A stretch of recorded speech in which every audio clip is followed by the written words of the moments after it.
Welcome to our initial video recap of the City Council meeting. We hope to make this available after every meeting, and our intent is to provide those people that don't have time to attend the full meeting with a quick overview of what we talked about and accomplished in our City Council. I'm going to start by suggesting that citizens that want to know about what's going on in the city read our consent agenda, especially the city manager and staff report, as they really summarize the great work that the staff does in moving the city forward and meeting its goals. This month's report describes progress on the Greater Common Plan, the landmark property, preliminary route planning for the trolley, public works projects, code compliance, commons work, and much more. Also in the consent agenda, you'll find things like the Sheriff's Deputy Report, summaries of the commission meetings, and detailed financial reports. In new business, the Council heard from Dahl Disposal on how the state's recycling program will be implemented and its impact on Yachats.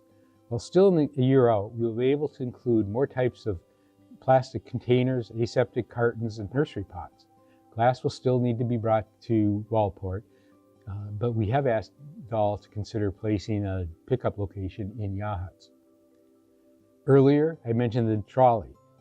We voted to move forward on a supplemental budget to accept the grants that totally fund the purchase of the vehicle. Rare but exciting to have a supplemental budget that's actually on the positive side of the ledger. Next, we discussed the need to comply with FEMA requirements that we amend our building code to accommodate no net fish habitat loss in flood and high wave area zones. Well, this impacts a limited number of lots in Yachats. We want to ensure that these properties continue to qualify for flood insurance and also to maintain a good relationship with FEMA.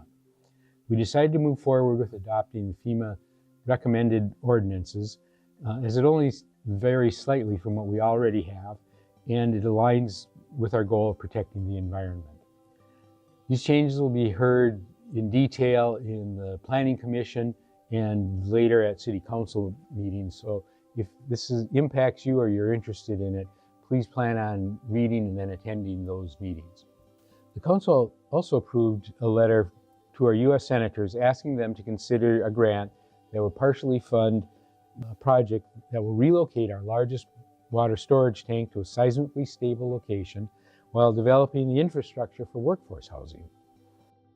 This is an exciting project, but it's complex, expensive, and will take a long time to implement. But we need federal and state funding to make this happen.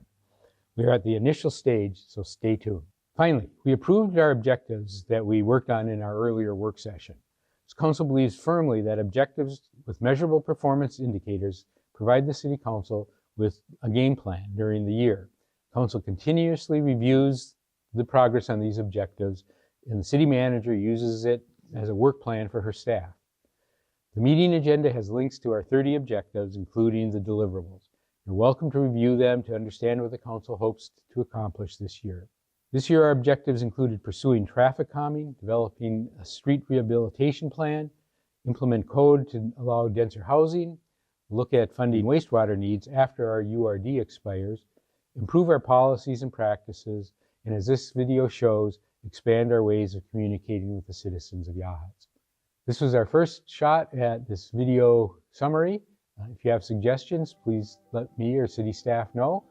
Appreciate your time for taking a listen to what's going on in the city of Yachats.